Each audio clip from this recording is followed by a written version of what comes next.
Hello everyone, welcome back to my YouTube channel. तो आज मैं लाई हूँ आप सभी के लिए एक इम्पॉर्टेंट वीडियो और यहाँ पे हम न्यू कोड स्टार्ट करने वाले हैं आपके फिजिक्स का। यहाँ पे हम स्टार्ट करेंगे आपका फिजिक्स का मैकेनिक्स। यस, तो जिसके पास आपके पास फर्स्ट ईयर का कोड है ये BPHCT131 और ये है आपका मैकेनिक्स का पोर्शन जो आपके एग्जाम में आने वाला है। तो यहाँ पे हम स्टार्ट करेंगे और इस वीडियो के बाद जो है आपको पता करना है कि आपको ये लेक्चर अगर पसंद में आ रहा है, ठीक है, तो जस्ट लाइक एक ऐसी वीडियो होगी आपकी स्टार्टिंग की जिसमें आपको पता चल जाएगी किस तरीके से मैं आपको पढ़ाने वाली हूँ, राइट। देन उसके बाद जो है आपको बताना है कि मैं इसको कंटिन्यू करूँ या नहीं करूँ, ठीक है। तो आप अच्छे से इसको देखिएगा, उसके बाद आप डिसाइड कर सकते हैं। इसके अलावा इसके PYQs भी मैं कराऊंगी। PYQs के साथ इंपॉर्टेंट क्वेश्चंस की सीरीज़ जो चलेगी उसमें भी होंगे ये। तो अभी मैं ये नेक्स्ट कोड जो मैं स्टार्ट करी होने वाले, बाकी सारे इंतज़ार कर रहे थे यार। मेरे घर में डेली का प्रॉब्लम है, आज भी कुछ कंस्ट्रक्शन का ही काम हो रहा है घर में, तो वाईफाई निकल चुका है। फिर भी मैंने ये तो ऑफलाइन वीडियो जो रिकॉर्ड होती है वो ऑफलाइन होती है, बट अपलोड करना तो ऑनलाइन है ना। तो यहाँ पे इसलिए मैं अभी रिकॉर्ड कर रही हूँ और ये मैं आपका अपलोड भी कर दूँगी, ठीक है। तो चलिए स्टार्ट कर लेते हैं अब हम ये वीडियो और ये कोड। तो सबसे पहले मैं मैकेनिक्स में बता दूं कि आपके कितने ब्लॉक्स हैं, क्या क्या यूनिट है, राइट। तो ब्लॉक नंबर 1 में आपके पास है मैथमेटिकल प्रीलिमिनरीज, ठीक है। यहाँ पे यूनिट 1 में आप पढ़ोगे यूनिट वेक्टर अलजेब्रा, यानी कि आप स्केलर क्वांटिटी पढ़ेंगे, वेक्टर क्वांटिटी पढ़ेंगे, सारी आपकी मैकेनिक्स में आती है। तो सबसे पहले हम डिस्कस करेंगे आपके स्केलर क्वांटिटी के बारे में, उसके बाद बात करेंगे वेक्टर क्वांटिटी में। Vector algebra 1 and vector algebra 2 है आपका यूनिट 2। उसके बाद आपका आता है first order ordinary differential equation and unit 4 में आपका आता है second order ordinary differential equation with constant coefficients, ठीक है। उसके बाद आपका आता है इसके बाद appendix basic concept of calculus, ठीक है। देन उसके बाद हम यहाँ पे देख लेते हैं आपके ब्लॉक नंबर 1 में। तो सबसे पहले हम जाएंगे आपके ब्लॉक नंबर 1 में। ब्लॉक नंबर 1 में जो है ना आपका वो क्या है कि आपका क्या है कि सबसे पहले जो है वेक्टर अलजेब्रा पढ़ोगे, वहाँ पे इंट्रोडक्शन पढ़ेंगे। देन हम पढ़ेंगे स्केलर एंड वेक्टर्स, ठीक है। Scalar vectors, equality, unit vector, null vector, ये सारी चीज़ें पढ़ेंगे। वेक्टर अलजेब्रा में आप एडिशन वेक्टर देखेंगे, सब्सट्रैक्शन वेक्टर देखेंगे, ठीक है। तो जनरली आपका स्केलर का जो एडिशन, मल्टीप्लीकेशन, डिवीजन बहुत ज़्यादा ईजी होता है, बट आपका जो addition of vector, subtraction of vectors जो होते हैं वो आपका थोड़ा सा डिफिकल्ट है। आपका parallelogram of low of vector देखेंगे, ट्राइंगल रो ऑफ वेक्टर देखेंगे, ये सारी चीज़ें हम आपका देखेंगे, राइट। उसके बाद है आपका प्रोडक्ट्स ऑफ वेक्टर में आपका scalar product and vector product आता है। देन आपका समरी एंड खत्म हो जाएगा ये चैप्टर। तो आज ये हम चलते हैं आपके यूनिट नंबर 1 पे जी। तो मैकेनिक्स में आपके यहाँ पे मैथमेटिकल है, यहाँ पे आपका काफ़ी अच्छा सा होता है यूनिट। हर किसी की हालत ख़राब होती रहती है, बट जिसने लिया है फिजिक्स तो उसको पढ़ना पड़ेगा ही दोस्तों। तो यहाँ पे हम पढ़ने वाले हैं vector algebra, that is the unit number 1। And यहाँ पे आपको पढ़ना क्या है, यूनिट नंबर 1 में आप इंट्रो पढ़ेंगे, फिर देखेंगे आप स्केलर्स एंड वैक्टर्स। तो scalar quantity and vector quantity क्या होती है, आपकी फिजिकल क्वांटिटी क्या होती है, यहाँ पे इक्वालिटी ऑफ वेक्टर क्या, यूनिट वेक्टर क्या, नल वेक्टर क्या है। उसके बाद वेक्टर अलजेब्रा क्या, addition of vector, subtraction of product of vector, जहाँ पे आपका स्केलर प्रोडक्ट एंड आपका दूसरा क्या हो जाएगा, वेक्टर प्रोडक्ट, ठीक है। तो यहाँ पे हम इंट्रो देख लेते हैं। तो जैसा कि इन्होंने बोल दिया कि आपने अपने स्कूल में पढ़ा था, मैनी फिजिकल क्वांटिटीज़ होती हैं और आपने इसको स्केलर एंड वेक्टर्स में डिवाइड भी किया था। तो एग्जांपल आप ले लो, टेम्परेचर, टाइम, टेम्परेचर हो गया, मास हो गया, ठीक है। ये आपके स्केलर क्वांटिटी होती है। कैसे स्केलर क्वांटिटी थी, आप समझ लो आपने 10 kg का वेट उठाया, 10 kg का वेट आपने उठा लिया। यही 10 kg का वेट उठा के आपने डायरेक्शन बदल दी। आप उल्टे खड़े होकर 10 kg को उठाओ तो भी 10 kg रहेगा, आप छत पे लेके चले जाओ तो भी 10 kg रहेगा, आप दूसरे रूम में लेके चले जाओ तो भी 10 kg रहेगा। यानी यहाँ पे कोई भी डायरेक्शन का फर्क नहीं पड़ रहा है। तो आपका वो स्केलर क्वांटिटी होती है, सिर्फ और सिर्फ मैग्नीट्यूड पे फर्क पड़ता है, डायरेक्शन में फर्क नहीं पड़ता। तो आपका टेम्परेचर, मास क्या है, 10 kg उठा लिया ना यार आपने, तो वो 10 kg आप कहीं भी उठा के जाओ वो 10 ही रहेगा। ये तो नहीं है कि मैं छत पर चलेगी तो 20 kg हो गया, ऐसा नहीं होगा क्या, बिल्कुल नहीं होगा मेरे दोस्त। तो यहाँ पे आपका नेक्स्ट जो है वो आपका क्या है, टेम्परेचर है। टेम्परेचर देखो आप, टेम्परेचर क्या, आपने थर्मामीटर लिया और आपका 10 डिग्री सेल्सियस टेम्परेचर, आपने थर्मामीटर उल्टा पकड़ लिया, 10 डिग्री, आपने थर्मामीटर एक उंगली से पकड़ ली, आपने थर्मामीटर नीचे रख दिया, तो क्या यहाँ पे कुछ भी उसके टेम्परेचर में चेंज हुआ कि आपने नीचे रख दिया तो 20 डिग्री सेल्सियस हो गया, आपने उल्टा रख दिया तो वो 30 डिग्री सेल्सियस हो, नहीं ना। तो टेम्परेचर भी आपका क्या है, मैग्नीट्यूड पे वो बात करता है, ना कि डायरेक्शन पे बात करता है। तीसरी चीज़ टाइम, समझ लो आपके घड़ी में 12 बज रहे, आप घड़ी लेके छत पे चले गए तो क्या 13 बज जाएंगे, सॉरी यार, यानी 1 बज जाएंगे, नहीं बजेंगे यार। क्या 2 बज जाएंगे, आप छत पे लेके चले जाओ, वॉशरूम में लेके चले जाओ, आप अपनी महबूबा के पास लेके चले जाओ, तो क्या वो 2 बज जाएंगे, नहीं ना यार। 12 बज रहे तो 12 बज जाएंगे। अगर आपने टाइम लगा दिया तो, अगर 12 बजे आप सारी चीज़ें कर रहे हो ना, 12 बजे तो 12 ही बज रहे होंगे, ठीक है। इस तरीके से। उसके अलावा आप देखो यहाँ पे आपका टेम्परेचर हो गया, ठीक है, मास हो गया, टाइम हो गया, ये आपके स्केलर्स होते हैं। और आपको पता है कि velocity, momentum, acceleration, electric field, ये आपके वेक्टर क्वांटिटी होती है। तो वेक्टर आपका क्या होता है, मैथमेटिकल कॉन्सेप्ट होता है जिससे हम डिस्क्राइब करते हैं एक real physical property of the world जो हम रह रहे हैं, ठीक है, 19th century and 20th century में। तो ये बिगिनिंग ऑफ दिस यूनिट हमें क्या पढ़ना है, आपका एलिमेंट्री कॉन्सेप्ट देखोगे आप, वेक्टर अलजेब्रा क्या होता है, आप रिप्रेजेंटेशन देखो कि वेक्टर को कैसे रिप्रेजेंट करें, आप ज्योमेट्रिकली उसको रिप्रेजेंट करके देखो किस तरीके से। फिर आप देखोगे कैसे ऐड किया जाता है, कैसे सब्ट्रैक्ट किया जाता है, वेक्टर्स को, स्केलर्स को कैसे ऐड, सब्ट्रैक्ट, मल्टीप्लाई किया जाता है। उसके बाद अब देखोगे स्केलर एंड वेक्टर की प्रॉपर्टीज क्या है, राइट। ये सारी चीजें आप इस यूनिट में पढ़ने वाले हैं जी। तो सबसे पहले हम आते हैं, देखो सबसे पहले स्केलर एंड वेक्टर्स पे आते हैं। देखो, do you recall the definition of scalar and vectors, क्या आपको पता है, these definition classify some physical quantity, scalar and product है, ये आपका प्री टेस्ट इन्होंने दिया हुआ है। तो आपको ध्यान में रखना है स्केलर क्वांटिटी कौन सी क्वांटिटी होती है, स्केलर क्वांटिटी ऐसी क्वांटिटी होती है जो सिर्फ और सिर्फ आपके मैग्नीट्यूड पे डिपेंड करती है, नॉट डायरेक्शन, सिर्फ और सिर्फ मैग्नीट्यूड पे डिपेंड करेगी, डायरेक्शन पे डिपेंड नहीं करेगी। उसके अलावा आपका जो होता है वेक्टर, वेक्टर ऐसा होता है जो कि मैग्नीट्यूड पे तो डिपेंड कर ही रहा है दोस्तों, मैग्नीट्यूड पे डिपेंड कर ही रहा है, my love, sorry my love is vector यार, सो गलत नहीं समझना कोई।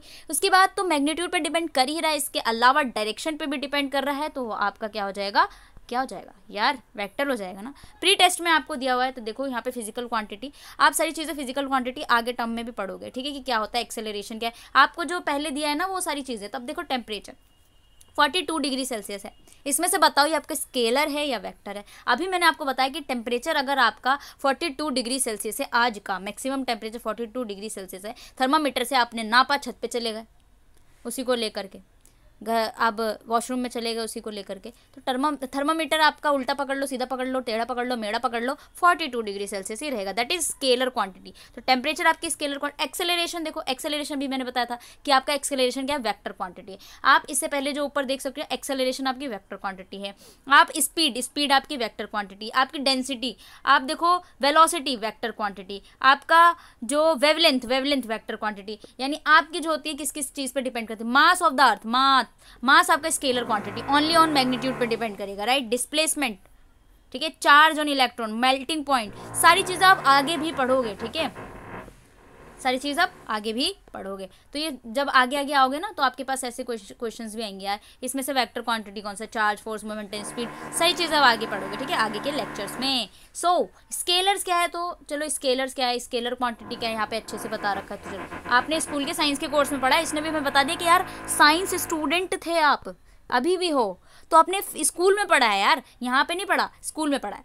तो स्टडी पढ़ा होगा आपने कई सारे फिजिकल क्वांटिटीज़ के बारे में, like mass, length, charge, temperature. ये क्वांटिटी आपकी number of following appropriate unit of measurement पे डिपेंड करती है, यानी आपके पास कोई भी फिजिकल क्वांटिटी वो एन एंड यू पे डिपेंड करेगा। कोई भी फिजिकल क्वांटिटी उसका कुछ नंबर होगा, कुछ यूनिट होगा, ठीक है, कुछ नंबर होगा, कुछ यूनिट होगा, ये सारी चीज़ें बोल रहा है।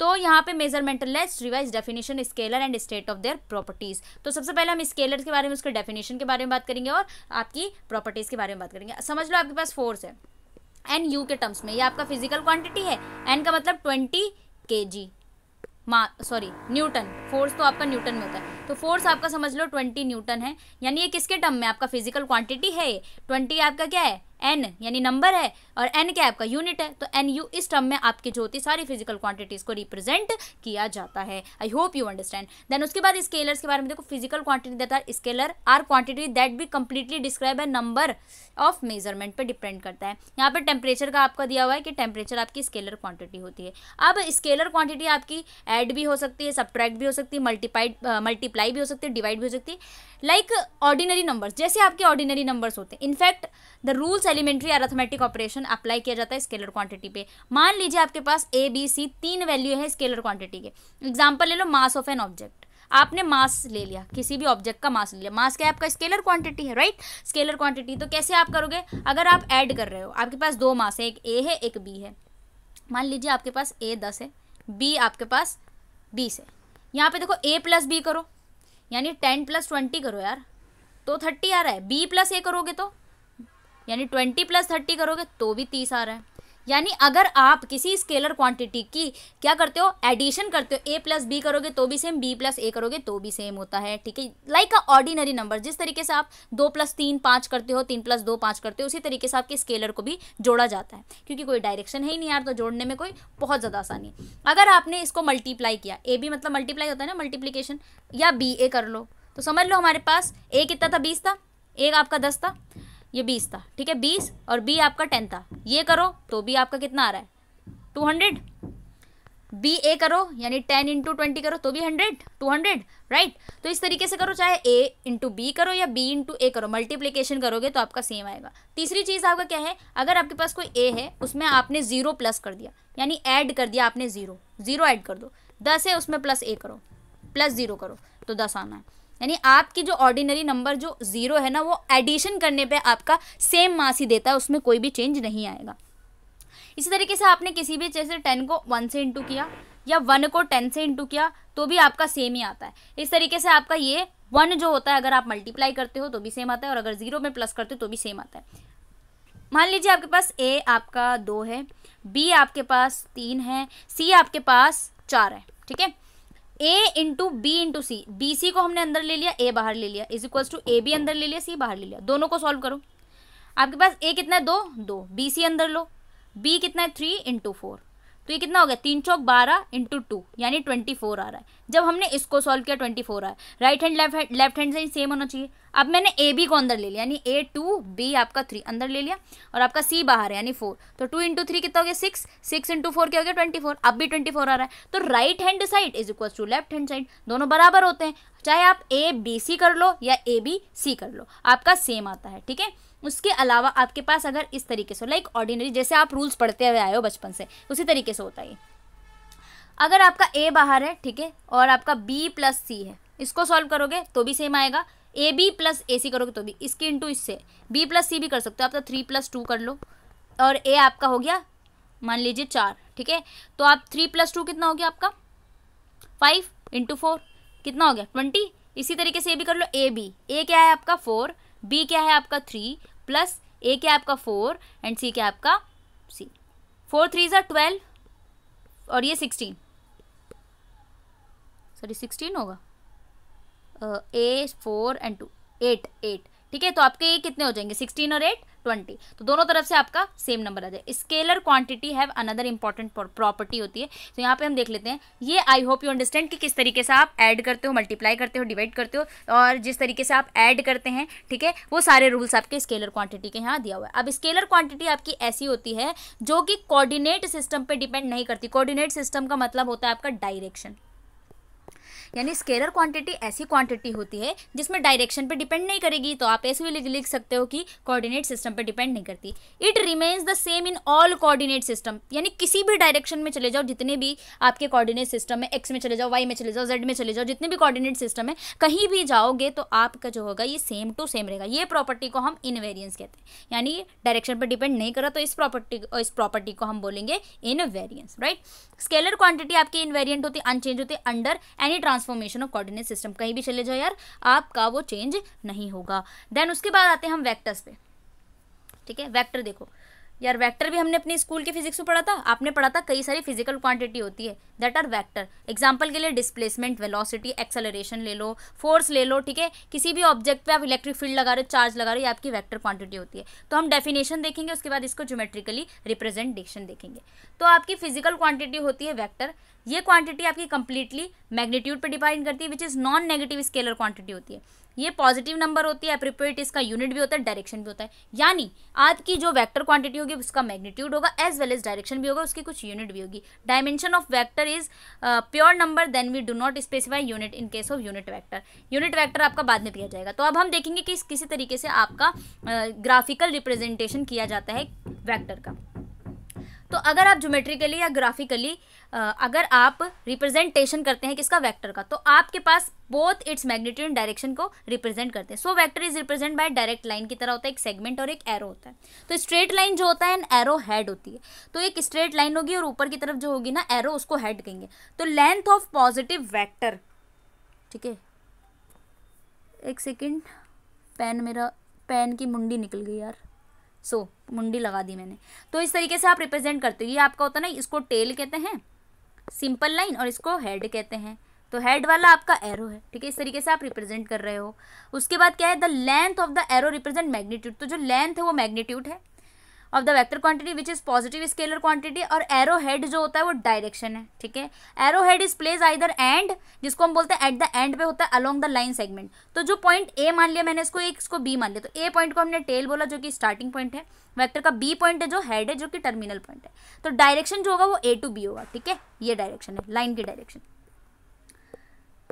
और इसके अलावा देखो, the line along with the vector is directed is called as line of action. जहां से लाइन स्टार्ट हो रही है इसको लाइन ऑफ एक्शन कहते हैं वेक्टर का। तो इस तरीके से this is line A B होगा। अलोंग एंगल अगर थीटा होगा रेफरेंस में तो आपका प्लस एक्स डायरेक्शन में, तो इस तरीके से भी हम रिप्रेजेंट कर सकते हैं क्या, वेक्टर को। तो देखो इस तरीके से मैंने बोला आपका ये ए पॉइंट है, ये बी पॉइंट है, ये आपकी टेल है, ये आपकी हेड है, ये आपका मैग्नीट्यूड दिखा रहा है, ये आपका एरो जो है वो क्या दिखा रहा है, डायरेक्शन दिखा रहा है। इस तरीके से होगा। एंगल थीटा भी अगर है ना एक्स एक्सिस में तो भी आपका वेक्टर शो कर रहा है। Okay, I hope you understand the guys.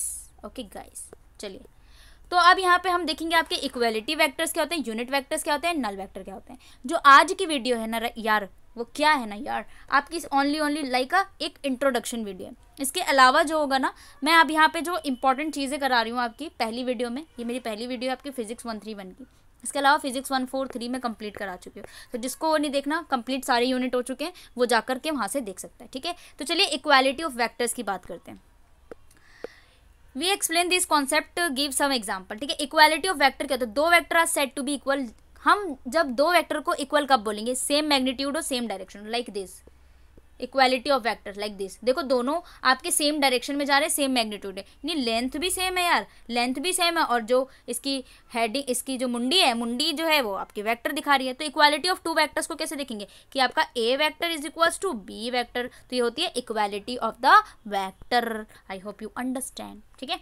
So example ले लो, आपके पास चार वेक्टर्स है, जो आपके बॉक्स में दिखा रखे चार वेक्टर्स है। इक्वल इवन थो that drawn different passage on the page, page पे आपने ड्रॉ कर दिया इस तरीके से, इस तरीके से। This is because magnitude equal है यार, सेम डायरेक्शन है और मैग्नीट्यूड सेम है, तो हम इसको कह सकते हैं यार कि ये आपकी equality vector. Remember location and starting point और equal vector do not matter, यानी लोकेशन पे कोई डिपेंड नहीं करता कि आपने एक यहाँ बना, एक यहाँ बना, एक यहाँ बना, एक बना। अब देखो आपकी लेंथ सेम है, इसकी मुंडी सेम है, ठीक है, डायरेक्शन भी सेम है, एक ही डायरेक्शन में दोनों के दोनों जा रहे हैं, यानी चारों के चारों जा रहे हैं, ठीक है। Do not matter but the should be parallel to each other है, रिप्रेजेंट सेम क्वांटिटी को रिप्रेजेंट कर रहे हैं, तो हम ऐसे वेक्टर्स को फ्री वेक्टर्स कहते हैं। Free vectors remain the same parallel itself in a space. Line of action vector remains fixed होते हैं आपके, ठीक है। Okay okay okay. So in such cases two vector are equal only if they have same magnitude and direction होना चाहिए, line of action भी same होना चाहिए, तो ऐसे वेक्टर को हम स्लाइडिंग वेक्टर्स भी कहते हैं। फ्री वेक्टर जो होते हैं वो आपके पैरेलल होते हैं इससे, इसको स्लाइडिंग वेक्टर्स भी बोलते हैं अलोंग विद एक्शन, ठीक है। चलिए देखो जी, दूसरी चीज यहाँ पे क्या है, if a vector the same magnitude as any other vector B but in the opposite direction, तो आप कैसे लिखोगे। अब आप कैसे लिखोगे, समझ लो एक वेक्टर ऐसा है, एक वेक्टर ऐसा है, सेम लेंथ है यार, दोनों वेक्टर हैं, सेम लेंथ है, पर डायरेक्शन अपोजिट हो गए, तो हम उसको कैसे लिखेंगे, A is equals to minus B vector, ठीक है। ये जो एरो लगा रही हूँ मैं एक के ऊपर, ये वेक्टर को रिप्रेजेंट कर रहा है, ठीक है। किसको रिप्रेजेंट कर रहा है, वेक्टर को। अगर सिंपल इस तरीके से लिख रहे हो तो ये मैग्नीट्यूड होता है, ठीक है। अब हम यूनिट वेक्टर के बारे में बात करेंगे, आ जाओ आजा आजा। ओके सॉरी गाइस, ठीक है। तो यूनिट वेक्टर क्या होता है आपका, ऐसा वेक्टर होता है जिसकी लेंथ और मैग्नीट्यूड आपकी 1 होती है, यानी लेंथ या फिर मैग्नीट्यूड उसका 1 होता है, तो उसको हम यूनिट वेक्टर कहते हैं। यूनिट मतलब 1, तो मैग्नीट्यूड जिसका 1 हो उसको बोलते हैं। Vectors are taken with dimensionless होते हैं। Unit vector is used to denote direction in a space, space के डायरेक्शन में आपको शो करते हैं। वेक्टर ए जो होता है रिप्रेजेंट करते हैं प्रोडक्ट, इट्स मैग्नीट्यूड ए है, unit vector along this direction है। तो किस तरीके से आप लिखते हो, ए अगर आपके पास ए वेक्टर है वो आपका क्या है, मैग्नीट्यूड और डायरेक्शन, ठीक है। ये आपका हो गया ए कैप, तो ए कैप जो होता है वो आपका यूनिट वेक्टर होता है। ये कैप जो लगाए ना यार, इसके ऊपर जो ये कैप लगी हुई है उसको हम यूनिट वेक्टर कहते हैं। तो यूनिट वेक्टर क्या होता है आपका, A by A mod, A vector divided by A mod. जो ये आपका ये इस तरीके से मॉड लगे हो ना, दो डंडी, इसको भी मैग्नीट्यूड कहते हैं, यानी आपका जो है वेक्टर अपॉन में मैग्नीट्यूड, ये आपका होता है यूनिट वेक्टर। तो ये इसका फॉर्मूला है, तो आप लोग इसको समझने की कोशिश कीजिएगा दोस्तों। अब देखो नेक्स्ट चीज, unit vector a direction once we define the unit vector in given direction we can express any vector in a direction and product of magnitude with this unit vector. तो होता है ना प्रोडक्ट ऑफ मैग्नीट्यूड, यानी magnitude का product भी होता है। Unit vector जो होता है डायमेंशन और यूनिट पे डिपेंड, इसके पास डायमेंशन और यूनिट नहीं होती है। उसके बाद हम देखते हैं आपका नल वेक्टर क्या होता है, जिसको हम जीरो वेक्टर भी कहते हैं। ठीक है, जीरो वेक्टर क्या होता है? नल वेक्टर या जीरो, नल मतलब जीरो वेक्टर, ऐसा वेक्टर होता है जिसका मैग्नीट्यूड आपका जीरो, जिसका मैग्नीट्यूड आपका 1 हो वो आपका यूनिट वेक्टर, जिसका मैग्नीट्यूड आपका 0 हो एंड नो डेफिनेट डायरेक्शन, इसकी भी डायरेक्शन नहीं है, और इसको हम जीरो वेक्टर से डिफाइन करते हैं। ठीक है, अगर जीरो वेक्टर इस तरीके से लिखा हुआ है तो हम इसको क्या बोलेंगे? नल वेक्टर बोलेंगे। ठीक है, यहाँ पे आपको कुछ दे रखा है एग्जाम्पल्स। ठीक है, अब यहाँ पे physical quantity and law of mathematically we need to perform mathematical operation देखेंगे वेक्टर्स का। इसमें आप कई सारे रूल्स देखेंगे, डिफरेंट मैथमेटिकल ऑपरेशन देखेंगे, जैसे आपने स्केलर्स में लगाया था तो वो सिंपली था जैसे आपका बाकी सारी क्वांटिटीज़ में होता है। यहाँ पे जो हम मैथमेटिकली ऑपरेशन देखेंगे ना वेक्टर, जैसे vector addition, vector subtraction, multiplication by scalar, इस तरीके से देखने के लिए आपको पढ़ना पड़ेगा वेक्टर अलजेब्रा। तो एक छोटी सी वीडियो मैंने इसलिए बनाई ताकि आप लोगों को इंट्रोडक्शन पता चल जाए कि किस तरीके से मैं पढ़ाने वाली हूँ आपको। बाकी वेक्टर अलजेब्रा में जो आप पढ़ोगे ना एडिशन वेक्टर्स, वेक्टर को कैसे एडिशन कर रहे हो, तो वेक्टर को जब आप ऐड करते हो तो उसमें एक ट्राइंगल लॉ होता है, एक parallelogram of law of vector addition होता है, ये सारी चीज़ पढ़ेंगे। सम ऑफ वेक्टर क्या होता है किसी प्रॉपर्टीज़ में आप पढ़ेंगे। ठीक है, polygon law of vector addition, यहाँ पे वेक्टर एडिशन हो रहा है। देन उसके बाद आप देखेंगे मल्टीप्लिकेशन किस तरीके से किया जा रहा है, सब्सट्रैक्शन कैसे करते हो, सब्ट्रैक्ट कैसे करते हो वेक्टर को, फिर प्रोडक्ट ऑफ वेक्टर में जहाँ पे आप स्केलर प्रोडक्ट देखोगे, प्रोडक्ट का मतलब कुछ नहीं होता, डॉट लगा देते हैं जिसको प्रोडक्ट ऑफ वेक्टर कहते हैं, ए प्रोडक्ट डॉट बी प्रोडक्ट। तो यहाँ पे भी स्केलर प्रोडक्ट और वेक्टर प्रोडक्ट और उसकी क्वांटिटी के बारे में देखेंगे, उसकी प्रॉपर्टीज़ के बारे में देखेंगे, ये हम नेक्स्ट लेक्चर में करेंगे। तो ये छोटी सी वीडियो इसलिए थी ताकि आप लोगों को पता चल जाए किस तरीके से मैं आपको पढ़ाने वाली हूँ। इसके अलावा जो इसके बाद वाली वीडियो की बहुत ज़्यादा important and easy to learn होगी। ठीक है, क्योंकि मैं अच्छे से पढ़ाऊँगी आपको, और इसके अलावा जो इम्पॉर्टेंट क्वेश्चन की वीडियो वो आपकी आएगी नेक्स्ट मंथ से, बिकॉज नेक्स्ट मंथ से हम स्टार्ट कर देंगे।